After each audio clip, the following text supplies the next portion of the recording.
기후 전문 변호사시죠. 기후솔루션의 김건영 변호사님 나오셨습니다. 안녕하세요. 안녕하세요. 네, 반갑습니다. 네, 기후 문제를 전문으로 이렇게 일하시는 변호사님이 계셨네요. 네. 네, 뭐 드라마나 영화를 보면 되게 딱딱한 이미지만 좀 보고 있었는데 기후 문제 전문으로 일하시게 된 계기는 어떻게 되시나요? 일단 저는 기후 문제가 가장 시급하고 또 불공정한 문제라고 생각해서 이 분야를 중점적으로 다루게 되었는데요. 이제 기후 문제가 심각한 이유는 이제 시급한 이유는 지금 이 시기를 놓치면 돌이킬 수 없는 결과를 가져오기 때문이고요. 또 불공정한 이유는 아직 어린 세대, 또 태어나지도 않은 세대들이 이미 기성세대의 활동으로 발생한 온실가스와 또 그로 인한 기후변화 문제를 온전히 감내해야 하는 그런 불공정한 구조를 바로잡을 필요가 있다고 생각해서였습니다. 아, 그러시군요. 그럼 변호사님께서 현재 기후 문제 관련해 가지고 하고 있는 일들에 대해서 좀 말씀해 주시면 어떤 게 있을까요? 네, 일단은 이제 기후변화를 야기하는 주요 원인인 온실가스 그 양을 감축할 수 있는 그런 제도 개선을 연구하고 있고 네. 또 이런 온실가스를 배출하게 되는 정부나 기업의 위법 부당한 조치에 대해서 이제 법적 조치를 취하는 행동을 하고 있습니다. 아, 그러시군요. 오늘 이제 좀 전에 말씀드렸던 이 그린워싱, 네, 그린워싱이라는 단어가 이제 또 생소해요. 요 뜻이 또 어떻게 되나요? 그린워싱은 이제 환경을 뜻하는 그린과 네. 눈가림을 뜻하는 화이트워싱의 합성어인데요. 네. 이제 기업이 경제적 이익을 얻기 위해서 자신의 제품이나 서비스 그리고 이미지가 환경에 이로운 것처럼 광고를 하는 것을 의미합니다. 이게 네. 법률상 용어로는 부당한 환경성 표시 광고라고 하는데 네. 이제 공정거래위원회 표시광고법과 또 환경부의 그 환경기술산업법에서 이를 규율하고 있습니다. 아, 그러니까 앞에서는 우리는 친환경이에요 이렇게 광고를 하면서 뒤에서는 그렇지 않은 네. 이런 기업들을 이제 그린워싱이라고 표현하면 맞습니다. 맞을까요? 네네, 아, 맞습니다. 그렇군요. 그럼 이제 요즘에 그린워싱이라는 말이 또 화두가 된 배경이 있을 것 같아요. 네.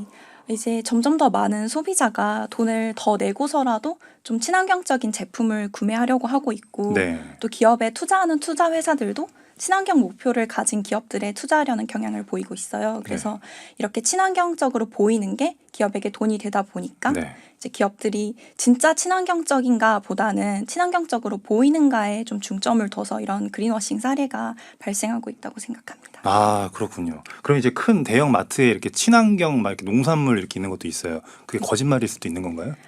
잘 살펴봐야지 확인할 수 있겠죠. 그렇군요. 네. 그럼 또 이제 그린워싱으로 인한 피해들은 또 어떻게 되나요?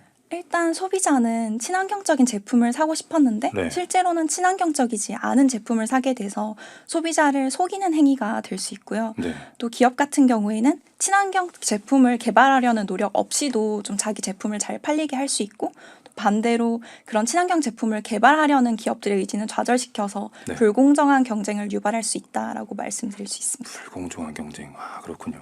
그럼 오늘의 그린워싱 사례가 좀 있을까요?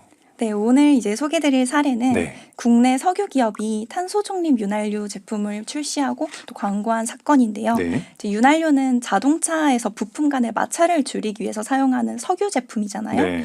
근데 이 윤활유를 판매하면서 탄소 중립 방법으로 생산돼서 탄소 배출량이 없는 제품이다라고 광고를 했습니다. 네. 네, 오늘 이제 소개드릴 그 탄소 중립 윤활유 제품 광고의 문제점을 좀 구체적으로 설명드리려고 하는데요. 네.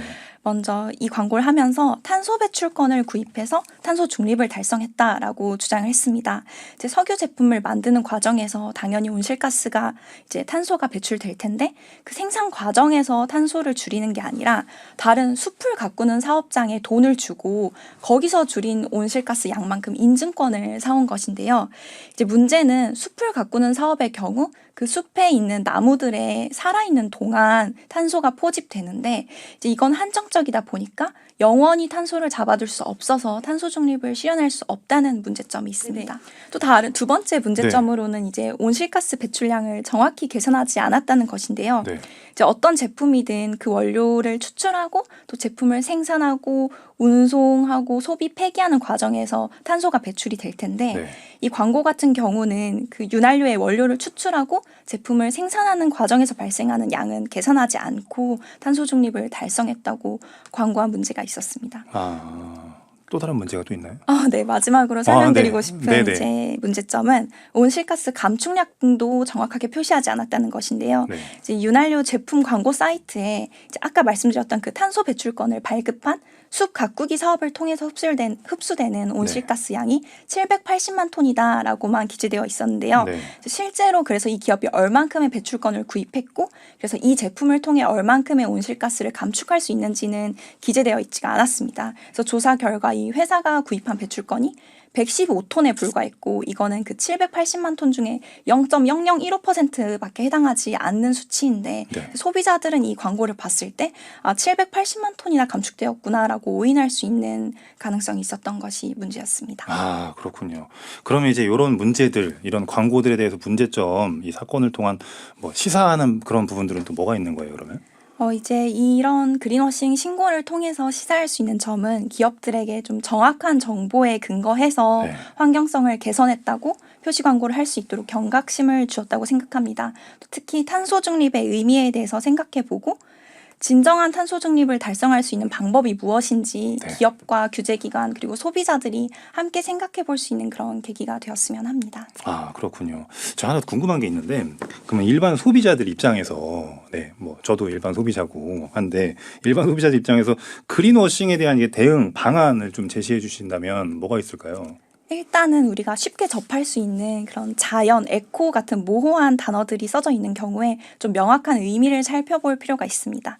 제품에 작은 글씨로 보통 설명이 적혀 있는데 네네. 이를 확인해보고 또 그 회사 사이트에 가서 어떤 설명이 돼 있는지를 확인해보고 이게 진짜 환경성 개선에 효과가 있는지 보면은 좋을 것 같습니다. 그러니까 이제 우리가 그 사거나 뭐 이제 먹어야 되는 이제 이런 것들에 대해서 그 뒤에 조그맣게 써 있는 이제 거기에 주로 어떤 거를 봐야 되는 거예요, 그러면은 거기에서? 거기에 이제 어떻게 이게 왜 친환경이라고 하는지 그린이라고 하는지 그 뭐가 과정 이런 게 써 네, 있나요? 개선된 부분이 써져 있을 텐데요. 네. 그게 정확한 수치인지 네. 또 과학적인 근거에 입각한 것인지를 살펴볼 필요가 있고 또 제품이 작다 보니까 네. 이게 다 적혀 있지 않을 수가 있어요. 네네. 그래서 이 제품을 판매하는 회사 광고 사이트 같은 것을 방문해서 더 살펴보면 확인을 할 수 있을 거라고 생각합니다. 여러 가지로 또 조사를 해가지고 네. 저희가 또 찾아서 가서 또 구매도 해야 되고 우리 또 일반 소비자들이 바쁘네요. 많이 바빠요. 네. 네, 알겠습니다. 감사합니다. 네, 오늘의 이슈, 네, 기후 전문 변호사셨죠. 네, 기후 솔루션의 김건영 변호사님 나오셨습니다. 감사합니다.